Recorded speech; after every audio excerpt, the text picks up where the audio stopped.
Hey everyone, Anthony Fantano here, the internet's busiest music nerd. I hope you're doing well. Thank you for clicking on this video because it's another compilation of conversations and back and forths that I had live on my NTS show, Call Me Maybe. The, again, live call-in show where I allow listeners to essentially hop on the phone and hit me with some hot takes, some unpopular opinions, some questions, whatever they want to chop it up about in regards to music. I hope you enjoy. If you want to hear more or catch the next episode, hit up the link down below where you can see the NTS schedule for yourself and check them out.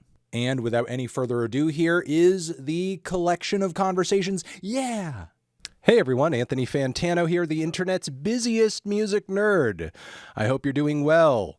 It's time for another edition on NTS of Call Me Maybe, the monthly call-in music discussion program where the internet's busiest music nerd, he goes live to talk to you about whatever music topics are bubbling up off the top of your head. What are you passionate about? What's a take you have? What's a discussion you're looking to get into? Now that Brat Summer is coming to a close, what are our fall music trend predictions? What kind of fall is it going to be? Is it going to be a Fred again fall? A Floating Points fall? A Jamie XX fall? A Katy Perry autumn? I want to know. Also, what was the song of the summer for you, for your friends, for the world, in your opinion? Black Midi, the legendary, experimental, contemporary, amazing, progressive, and weirdo rock band, broken up, over and done with. We're sad. We're depressed about it. How are you feeling about it currently? Good thing? Bad thing? Are we looking forward to solo releases in the future? Band reformation down the road? I don't know. What are your thoughts on that? Sean, my lovely producer, has our first call of the episode lined up from what I understand. Nathan, how are you? Are you here? What is up? I am here. Am I speaking to the best teeth in the game? Yes, you are. Yes, you are. I still maintain that title. Nathan, what's on your mind, aside from my teeth? Obviously, Black Midi have broken up, as has my heart, into a million tiny pieces. Yes. But the slight silver lining is that we're probably going to get solo efforts from all three members. So I was curious, are you more interested in hearing in like Geordie's direction, which is more kind of jazz rock prog stuff, or maybe Cam Picton with his kind of folkier, more melodic sound? I think I'm more of a Greep boy. You know, to be completely honest, I think I'm a Greep guy. So, and not that I wouldn't want to hear other solo records. I would, and I do, and I am excited for any solo, duo, anything post Black Midi coming out. But you know, I mean, I'm a big jazz rock guy. You know, I love my Weather Report. I love my Mahavishnu. Yes. You know, I love my prog, I love my Gentle Giant, and so on and so forth. So, I mean, that's really like, and listen, I love my share of folk artists and acoustic stuff too, if that's the direction the other stuff is going in. But, you know, what made Black Midi interesting to me to begin with was that they were flirting with that stuff, you know, and you know, the jazz rock and, you know, the prog stuff in a way that actually felt refreshing. So if there's an opportunity to drop more records into the future that continue to push on that front and push that boundary and keep that genre actually genuinely interesting, I'm very much looking forward to especially that. What, you know, same question to you. What about you? Probably Greep. I do like Cam's contributions. I think he's like an excellent bassist, and the songs that he wrote for the band were some of their best, but the technicality and just like the visceral energy that Greep brings to it, like his vocal deliveries and like his soloing, along with Morgan's drumming, is just like having your face melted off, and I just need more of that. Right, and also his very absurd approach to lyricism too, which you know, has potential to go even wilder and more indulgent in a solo context, maybe even for worse. Who the heck knows? I guess we'll just see. Just as a follow-up to that, speaking of Cam Picton, since I think he is like a great bassist, even though I'm sure I've heard you talk about plenty of classic bassists he looks to, but are there any more contemporary bassists or like bands with bass sections that you personally find really great? Like for me, it would be like Death from Above. Obviously, the bass tones are disgusting. Yeah. The Yahoo Satomi is a great bassist. Gorilla Toss has some incredible grooving, but for the modern era, who are some of your favorite like bassists? As far as like modern stuff, and sometimes he's on bass, sometimes he's on the crazy war guitar, but I really do like, you know, Colin Marston quite a bit. He kind of plays a little bit of everything though, but when he is contributing kind of like bass-ier bits to various, you know, kind of out there metal records that he's working on, I do tend to enjoy those a lot. You know, but as far as like favorite classics and so on and so forth and stuff like that, I mean, you know, for a while I was very much like a Jocko guy and a Claypool guy. As a teenager, I was just annoyingly into slapping, and I'm just so over that now. Yeah, I know. I feel like you kind of have to like mature past it a little bit. It's fun to do for a bit, but it's more fun to do than it is to listen to constantly. Like I feel like it should be a nice sort of like, you know, subtle touch up, you know, not sort of like the coup de grace. Also, you know, love myself some, you know, as far as like new Thundercat stuff, like, you know, I've seen him live on a couple of occasions, one of which included another bassist in the band. So he was like, there was a rhythm bassist and lead bassist. You know, and it was an insane set. It was actually an incredible set that I caught him at. But, you know, listen, those are my thoughts on that. Nathan, thank you for coming through. Just give me some hot takes. Give me something that is on the top of your mind music-wise that you would like to discuss with yours truly. Curious what Fantano thinks of ambient music. I mean, it's a good solid genre. Very, very abstract and I would say adventurous style of music, depending on the artist that you're listening to. Ella is on the line. Ella, you're here. What is going on? What do you want to talk to me about on Call Me Maybe? Oh my gosh. First, I just want to say thank you so much for having me as a caller. I'm a first-time caller, long-time listener. I'm also a baby DJ. I'm the host of the Richmond County Radio Club outside of Staten Island, New York. A baby DJ? Yeah, we just started our show. Oh, that was my cat knocking something over. Sorry. Is this is this something that you've coined yourself, or is this sort of like a radio station term, like when you are starting out and you're sort of like in the trenches, you're a baby DJ? Honestly, a lot of my friends who are strippers call themselves baby strippers, and they tend to have that similar in the trenches experience. So I've kind of co-opted that from their language. Okay, yeah, I'm aware of the baby stripper terminology for reasons that I'm not going to divulge on air. But yes, so you've co-opted. Wow, disgusting of you. You've appropriated and co-opted SW culture, and you've applied it without permission, I'm guessing, to DJ culture, which many online and on the airwaves are going to find offensive. We're going to be very lucky if there's another episode past this point. Well, have you ever played this game? It's called Fuck, Marry, Kill. Oh my God. Okay, so give me 3 records and I will answer that question. Yeah, I'm very familiar with that game. Okay. In the same way that I'm familiar with the baby stripper terminology. Yeah. Right. Okay. So the albums that I have selected for you are Brat by Charlie XCX, okay. Naturally. Okay. Hex Stealer by Lip Critic.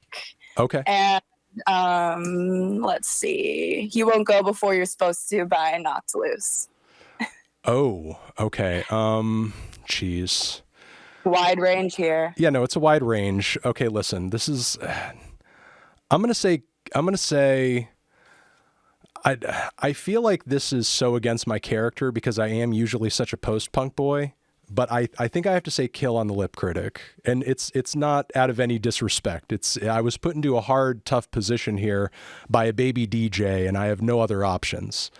Nice. Beyond that, I would say I'm going to F the Knocked Loose, because I feel like that would be a very wild F. And on top of it, given all of the religious and blasphemous themes throughout the lyrics of that record, getting married under, like the eyes of God is probably not in the cards for a Knocked Loose album. I feel like that album's probably for the sluts. It's for the whores. And then beyond that, we'd have to marry Brat. because Brat, yeah, obviously Brat, she's untamable. She's wearing a white shirt with no bra. She's got a half a lit cig hanging out of her mouth and so on and so forth. But she's also kind of like sitting there on the precipice. She's like, hey, but also like, do I want to end my birth control and like have a baby and stuff? Like, hold on, let me do another line of Coke. But now I'm still kind of thinking about it. You know what I mean?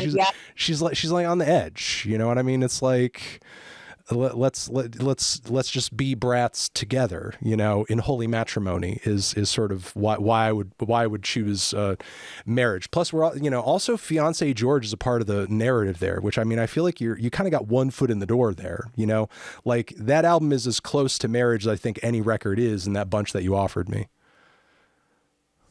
That is so true. That's actually such a beautiful analysis. Thank you for that. Thank you for proposing it. It was a good thought experiment. I appreciate you coming through.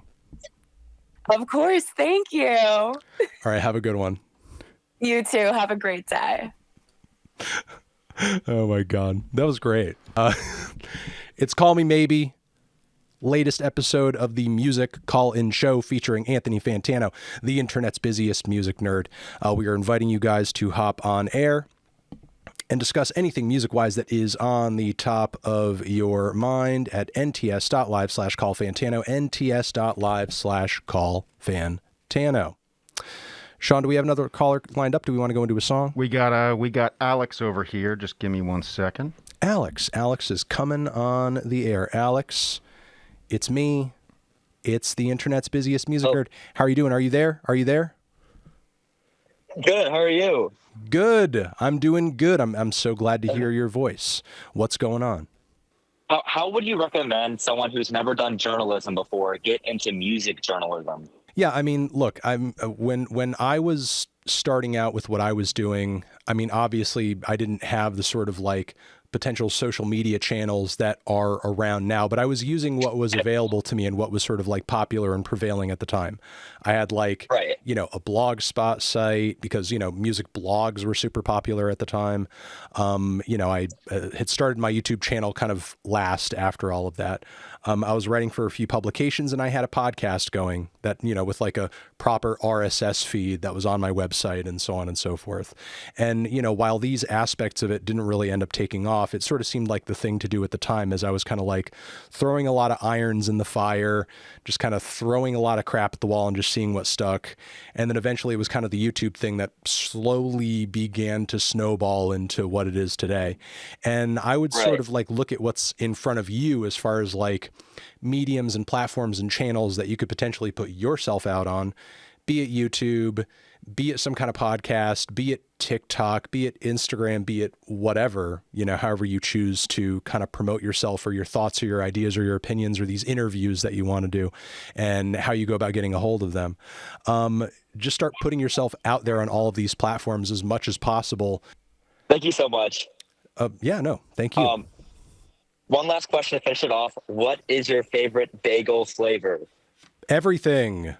Thank you. Everything bagel. Nice. Everything. Okay, that's a good answer. Are you kidding me? Everything. Everything. I like it all.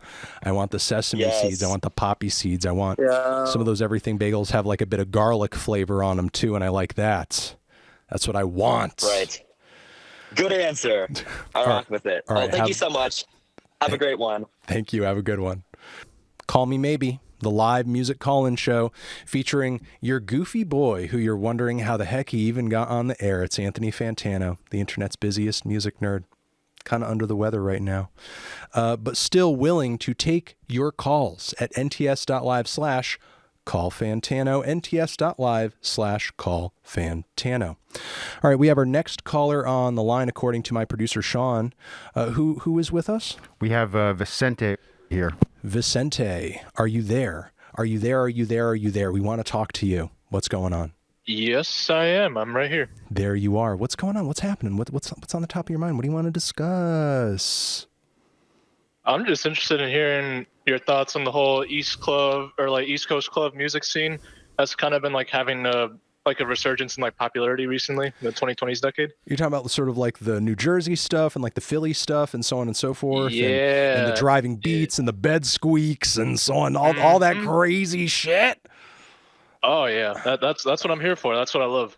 No, I think it's interesting. I mean, it's been cool to see it. Like, I mean, I guess here's the thing. Like, I guess what's sort of unfortunate a little bit about it for me, and I'm not speaking from the place of like somebody who's like an expert on this style per se, or like somebody who's like long been a fan or something like that. But it feels like very, very quickly the sound and the vibe and the production style got mainstreamed so quick and just sort of like, brought right up to the most popular, most relevant, most viral artists so immediately. It didn't even really provide much of a chance for anybody who was in the underground, was on the ground floor, artist or producer wise, to really kind of like catch any kind of wave or hype off of it that would actually sort of like drive attention back to those respective scenes.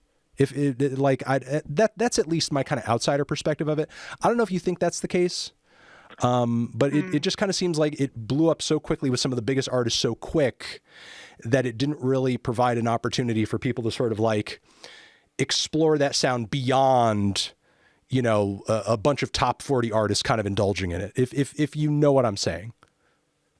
Yeah, no, I think I get what you're saying. I mean, it's risen into popularity like quickly. If like the Lil Uzi Vert track, "Just Wanna Rock," and the Right. track he did with Nicki Minaj, "Everybody." Right.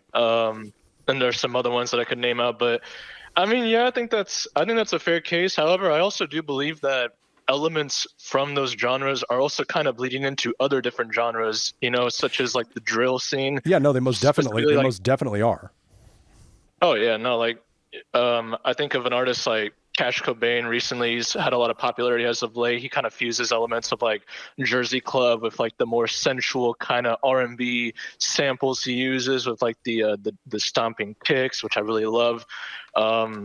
But I get what you're saying. It definitely does have an impact for like the more underground kind of DJs and all that are trying to like get their name out there. I think that's a fair perspective to have. Yeah, because typically in the past, like especially when it comes to any kind of like club music or electronic music, when that stuff gets really popular, gets really hot, in various instances in the past, that has usually coincided with a DJ, a producer, a handful of producers or artists or something also kind of like coming up along with it that prior we weren't really getting exposure to. And it sort of like provides this opportunity for like a new generation of artists and creators to get exposure that they wouldn't have otherwise. And that unfortunately just has not happened with this.